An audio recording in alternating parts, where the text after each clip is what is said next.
I am Sachin पर फिर से एक नई वीडियो में दोस्तों आज हम सीखने वाले हैं ईंट का प्रयोग। दोस्तों ईंट का प्रयोग कहाँ पर किया जाता है, तो दोस्तों इस वीडियो में दोस्तों हम ईंट के कुछ हम कॉन्सेप्ट और रूल को जानेंगे। दोस्तों ईंट का प्रयोग हम दोस्तों इस वीडियो में समय के संदर्भ में करना सीखेंगे। तो दोस्तों अगर चैनल पर नए हो तो चैनल को सब्सक्राइब कर दीजिए और बेल आइकन को जरूर दबा दीजिए। तो चलिए दोस्तों वीडियो शुरू करते हैं। दोस्तों हम पढ़ रहे हैं ईंट।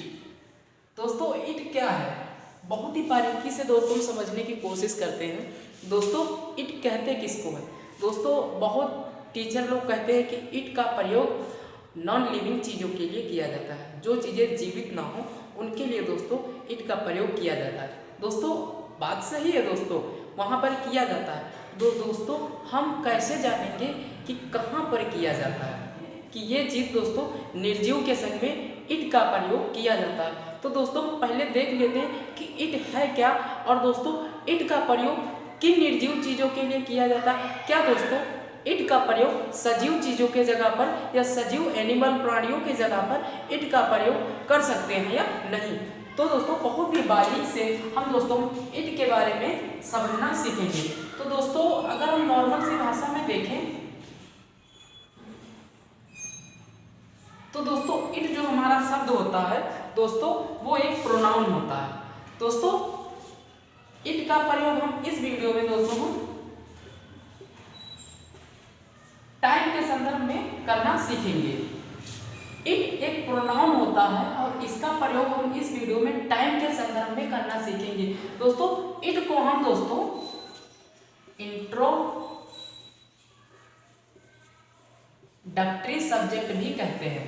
दोस्तों ईंट जो हमारा शब्द होता है उसको हम दोस्तों इंट्रोडक्टरी सब्जेक्ट भी कहते हैं। इंट्रोडक्टरी यानी ये जो दोस्तों ये ईंट जो शब्द होता है केवल सिंगुलर के लिए दोस्तों यूज होता है, और दोस्तों ईंट दोस्तों होता है ये सजीव चीजों के लिए यूज किया जाता है। और दोस्तों इसमें तो इंट्रोडक्टरी इसको हम सब्जेक्ट कहते हैं। दोस्तों ईंट का प्रयोग हम निर्जीव चीजों के लिए कैसे करते हैं, जैसे हमको कहना है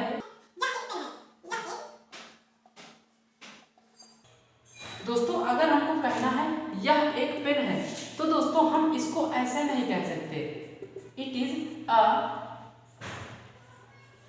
पेन। दोस्तों ऐसा कहना गलत होगा। तो दोस्तों ऐसा कहना गलत होगा तो दोस्तों होता कहाँ पर है, निर्जीव के सेंस में। तो दोस्तों अगर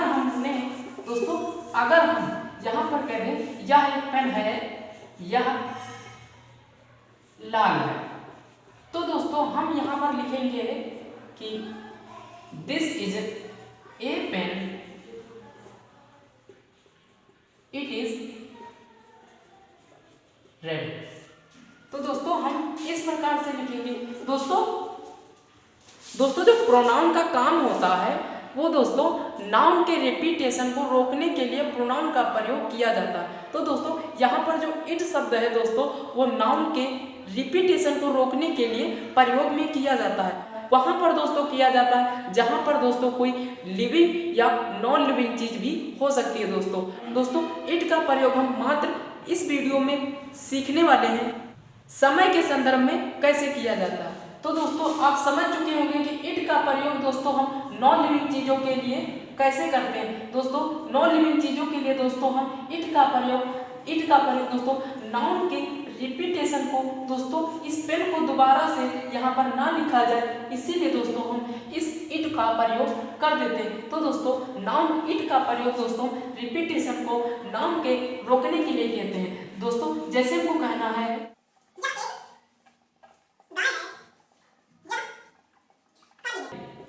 तो दोस्तों हम यहाँ पर लिखेंगे, दोस्तों यहाँ पर हम लिखेंगे कि this is a cow, it is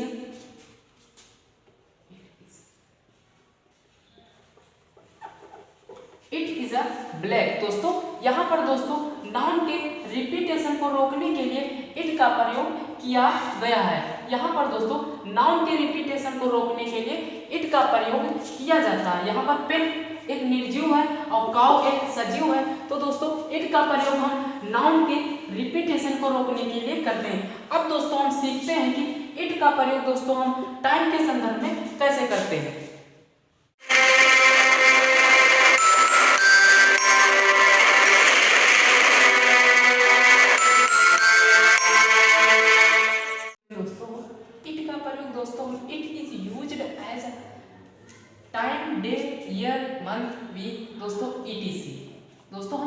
तरीके से दोस्तों हम इस वीडियो में इट का प्रयोग करना सीखेंगे।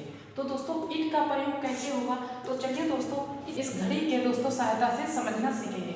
दोस्तों अगर इट का प्रयोग हमको करना है किसी समय के संदर्भ में, जैसे दोस्तों हमको बोलना है कि 5 बजने वाला है, 3 बजने वाला है, 10 बजने वाला है, 10 के आसपास है, 5 के आसपास है, जैसे हमको कहना 10:30 है, 5 के करीब है। अगर हमको कहना है कि अभी अभी 10 बजा है, 10 बजने में 5 मिनट बाकी है, 5 बजने में 10 मिनट बाकी है, 5:10 हुआ है, 10:04 हुआ है, तो दोस्तों इस सेंटेंस को हम इंग्लिश में दोस्तों कैसे बोलेंगे, तो चलिए दोस्तों इस घड़ी के सहायता से समझ लेते हैं। यहाँ पर हमने लिखा है टू और यहाँ पर दोस्तों हमने लिखा है पास्ट। दोस्तों अगर हमको कहना है, अगर दोस्तों हमको समय ज़्यादा बताना है, दोस्तों अगर हमको समय ज़्यादा बताना है, जैसे दोस्तों हमको कहना है 12:10 हुआ है, तो दोस्तों वहाँ पर हम पास्ट का प्रयोग करेंगे। अभी दोस्तों परेशान मत होइए, अभी दोस्तों स्ट्रक्चर के जरिए बताने की कोशिश करेंगे, आपको पूरी तरीके से इट का प्रयोग क्लियर हो जाएगा। तो दोस्तों पहले आप इसको समझ लीजिए, फिर उसके बाद में हम आपको एक बार में ही बता देंगे, आपको समझ में आ जाएगा। दोस्तों अगर हमको कहना है कि 5:10 हुआ है, तो दोस्तों यहाँ पर हमको पास्ट का प्रयोग करना पड़ेगा। अगर यहाँ पर हम कम बताते हैं, जैसे 10 बजे 5 मिनट बाकी हैं, तो दोस्तों यहाँ पर हम टू का प्रयोग करते हैं। तो दोस्तों कैसे करते हैं, तो दोस्तों जैसे हमने एक सेंटेंस लिखा,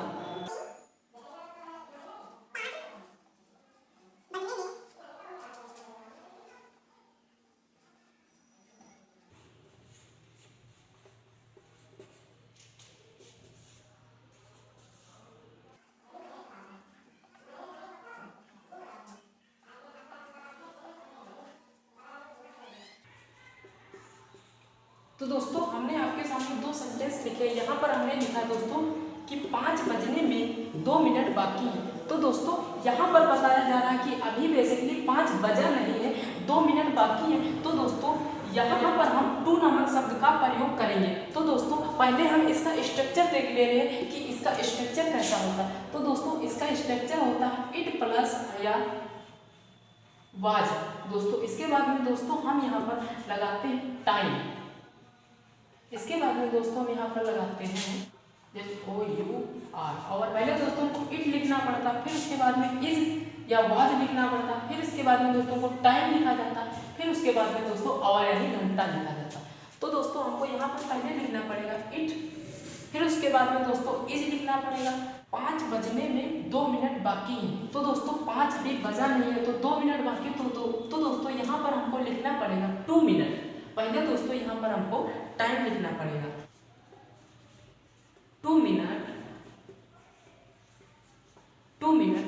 अब यहाँ पर दोस्तों को 2 लिखना पड़ेगा, फिर उसके बाद में दोस्तों 5 लिखना पड़ेगा जब I तो दोस्तों ये स्ट्रक्चर होता है इट इज 2 मिनट टू 5। यहाँ पर हमने समय को कम बताया है, तो इसीलिए दोस्तों यहाँ पर हमने टू का प्रयोग किया है। अब दोस्तों इस सेंटेंस में दोस्तों हम समय को ज़्यादा बता रहे हैं, तो दोस्तों यहाँ पर हम पास्ट का प्रयोग करेंगे। इसको कैसे लिखेंगे, इट इज, अब यहाँ पर दोस्तों 2 मिनट है, 2 मिनट,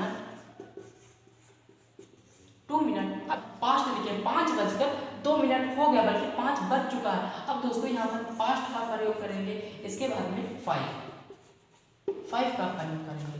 तो दोस्तों आप समझ चुके होंगे कि टू प्लस पास्ट में क्या अंतर होता है। तो दोस्तों आप टू और पास्ट में अंतर समझ चुके होंगे। अगर ज़्यादा बताना है तो पास्ट, कम बताना है तो टू का प्रयोग करते हैं। अब दोस्तों हम मेन पॉइंट पर आते हैं, देखते हैं कि दोस्तों जस्ट का प्रयोग कैसे होता है, क्वार्टर का सेंटेंस में प्रयोग कैसे होता है, अराउंड का कैसे होता है, अबाउट का कैसे होता है, हाफ का कैसा होता है, और मिनट अभी हमने सीखा है। तो दोस्तों जस्ट का प्रयोग वहाँ पर किया जाता है, जैसे आपको कहना है कि अभी अभी 5 हुआ है, तो दोस्तों वहाँ पर हम जस्ट का प्रयोग करते हैं। दोस्तों जस्ट को कैसे लिखेंगे, इट इज जस्ट 5। इसका मतलब हुआ कि अभी अभी 5 हुआ है या अभी 5 बजा है। तो दोस्तों इसको हम इट इज जस्ट 5 लिखेंगे। दोस्तों यहाँ पर हम क्या लिखा है, तो दोस्तों यहाँ पर हमने लिखा क्वार्टर का प्रयोग मल्टीपल में दोस्तों करते हैं। दोस्तों क्वार्टर को आपको ध्यान में रखना, यहाँ पर लिखा है कि क्वार्टर, दोस्तों क्वार्टर का प्रयोग वहाँ पर किया जाता है जो संख्या 5 के मल्टीपल हो। जैसे दोस्तों यहाँ पर हमने लिखा है 5 15, 20, 25, 45, 40, 50, 55। तो दोस्तों इस संख्याओं को हम ना लिखें, अगर हम क्वार्टर शब्द का प्रयोग कर देते तो दोस्तों वो संख्या सही, वो सेंटेंस सही माना जाएगा। तो अगर हमको कहना है कि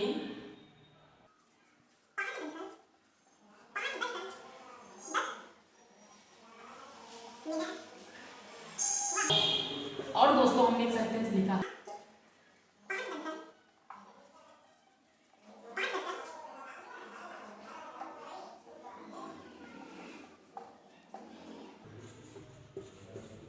दोस्तों, हमने यहाँ पर पहला सेंटेंस लिखा है और दूसरा सेंटेंस लिखा है। पहला सेंटेंस जो दोस्तों हमने लिखा है कि 5:10 हुआ है। तो दोस्तों इसमें दोस्तों हम क्वार्टर शब्द का प्रयोग करेंगे क्योंकि दोस्तों ये जो क्वार्टर शब्द है दोस्तों वो 5 के मल्टीपल वाली संख्या को लेता है। तो हम यहाँ पर क्वार्टर शब्द का कैसे प्रयोग करेंगे, यहाँ पर हमको लिखना पड़ेगा इट इज।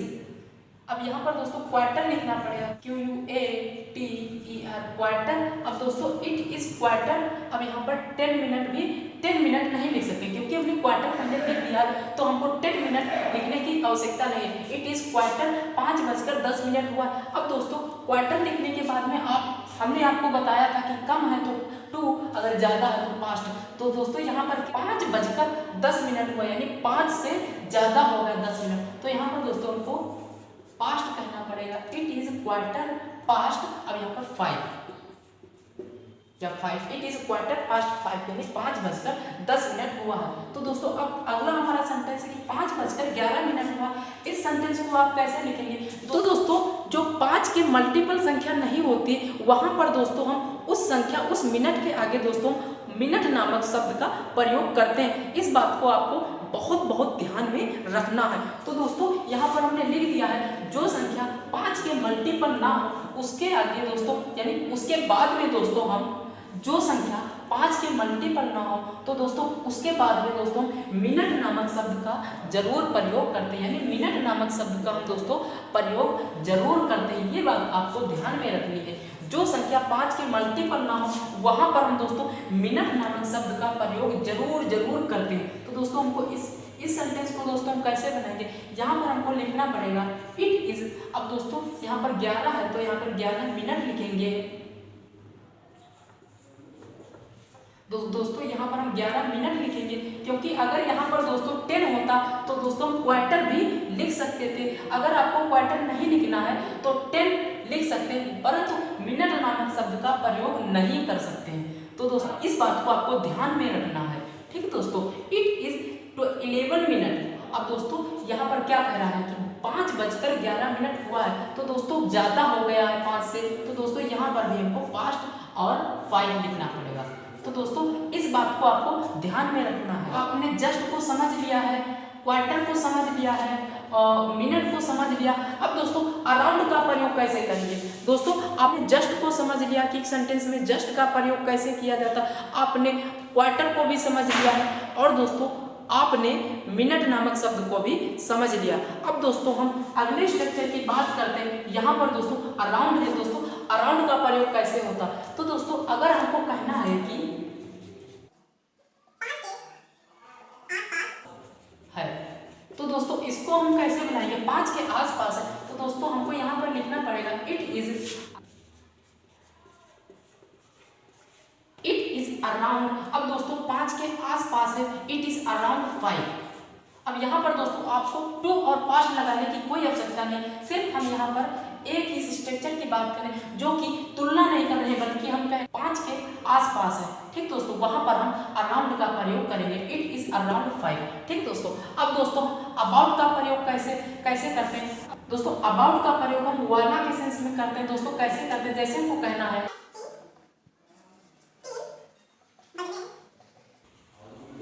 वाला। दोस्तों हम इस सेंटेंस को कैसे बनाएंगे? यहाँ पर हमको लिखना पड़ेगा इट इज। अब दोस्तों 3 बजने वाला, यहाँ पर हमको अबाउट लिखना पड़ेगा अबाउट 3। तो दोस्तों आप समझ चुके होंगे कि हमको कहना है अगर 3 बजने वाला है तो दोस्तों हम कहेंगे इट इज अबाउट 3।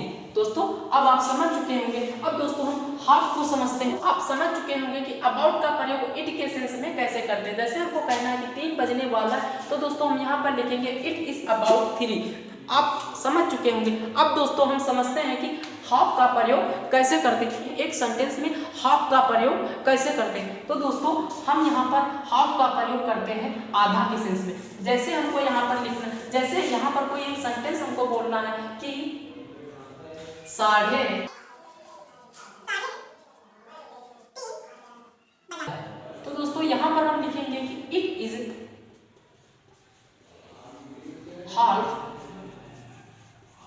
3। तो दोस्तों यहाँ पर हम लिखेंगे, अगर हमको कहना है कि 3:30 बजा है, तो दोस्तों वहां पर हम लिखेंगे कि इट इज हाफ 3। तो दोस्तों आपने समझ लिया है कि जस्ट का प्रयोग, क्वार्टर का प्रयोग, अराउंड का प्रयोग, अबाउट का प्रयोग, हाफ का प्रयोग और मिनट का प्रयोग। इस बात को आपको ध्यान में रखना कि अगर समय कम बताना है तो टू का प्रयोग करेंगे, अगर समय ज्यादा बताना है तो पास्ट का प्रयोग करेंगे। दोस्तों पास्ट का प्रयोग करेंगे कहाँ, एक सेंटेंस में हम आपको फिर समझा देते हैं कि ये कैसे किया जाता है। तो दोस्तों हमको कहना है कि जैसे है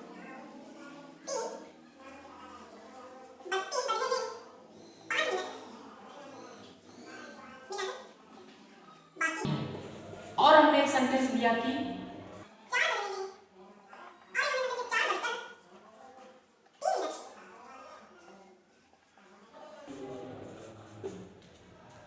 अब यहाँ पर हमने एक सेंटेंस दिया कि 3 बजने में 5 मिनट बाकी। तो दोस्तों आपको ध्यान में रखना कि बल्कि अभी 3 हुआ नहीं है, अभी 3 बजने में 5 मिनट बाकी। तो दोस्तों हम इसको कैसे लिखेंगे, पहले हम इट लगाएंगे, इस बात को आपको ध्यान में रखना। फिर उसके बाद में हम इज लगाएंगे। अब आपको एक बात और ध्यान में रखनी, इट और इज लिखने के बाद में अब देखते हैं कि समय ज्यादा है या कम है। अगर दोस्तों कम है यानी 3 बजने में 5 मिनट बाकी है, दोस्तों यहाँ पर समय, तो यहाँ पर हमको समय कम बताना है। तो दोस्तों यहाँ पर हम क्या लिखेंगे, 5 को दोस्तों हम 5 भी लिख सकते हैं या तो हम क्वार्टर भी लिख सकते हैं। इस बात को आपको ध्यान में रखना है। 5 को 5 भी लिख सकते हैं और क्वार्टर भी लिख सकते हैं। फिर उसके बाद में दोस्तों हमको 2 का प्रयोग करना पड़ता है। 2 के बाद में दोस्तों हम यहाँ पर लिखते हैं 3। ये सेंटेंस बन गया, इट इज 5 to 3, यहाँ बोलेंगे इट इज क्वार्टर टू 3। तो दोस्तों दोनों का सेंस समान एक ही होता है। अब हमने अगला सेंटेंस यहाँ पे लिखा है कि 4:03 हुआ है। तो दोस्तों यहाँ पर हम पहले इट का प्रयोग करेंगे, आप फिर उसके बाद में पहले दोस्तों इट का प्रयोग करेंगे, फिर इच का प्रयोग करेंगे। अब दोस्तों आपको समझना है कि यहाँ पर समय ज्यादा है या कम। तो दोस्तों यहाँ पर 2 चीजें आपको समझनी है, सेपरेट 2 चीजें इस सेंटेंस में। अगर इन सेंटेंसेस को, अगर इस दोनों सेंटेंस को समझ लिया तो आप टू तथा इट में कभी भी गलती नहीं करोगे। तो दोस्तों यहाँ पर समय कम था इसीलिए इट का प्रयोग किया। अब यहाँ पर क्या कह रहा है कि 4:03 हुआ है, तो दोस्तों यहाँ पर हम पास्ट का प्रयोग करेंगे। तो दोस्तों हम और एक बात, यहाँ पर जो 3 शब्द है वो 5 के मल्टीपल नहीं है, इसीलिए यहाँ पर हम मिनट नामक शब्द का भी प्रयोग करेंगे। यहाँ पर हम क्वार्टर का प्रयोग नहीं कर सकते। तो दोस्तों यहाँ पर हमको लिखना पड़ेगा 3 मिनट, यहाँ पर हमको 3 मिनट लिखना पड़ेगा। अब यहाँ पर दोस्तों पास्ट लिखेंगे, फिर उसके बाद में दोस्तों 4 लिखेंगे। ठीक, यहाँ पर इट इज 3 मिनट पास्ट 4 यानी 4:03 हुआ है। तो दोस्तों आप समझ चुके होंगे कि इट का प्रयोग समय के संदर्भ में कैसे किया जाता है। अगर दोस्तों कोई भी आपको दिक्कत है या कुछ भी आपको फैक्ट समझ में नहीं आ रहा तो तुरंत दोस्तों कमेंट बॉक्स में हमको बताइए, हम आपके उत्तर का जवाब अवश्य देंगे। आप चैनल पर नए हो तो चैनल को जरूर सब्सक्राइब कर लीजिएगा और बेल आइकन को जरूर दबाइएगा। फिर मिलते हैं दोस्तों नई वीडियो में। और दोस्तों वीडियो देखने के लिए थैंक यू वेरी मच।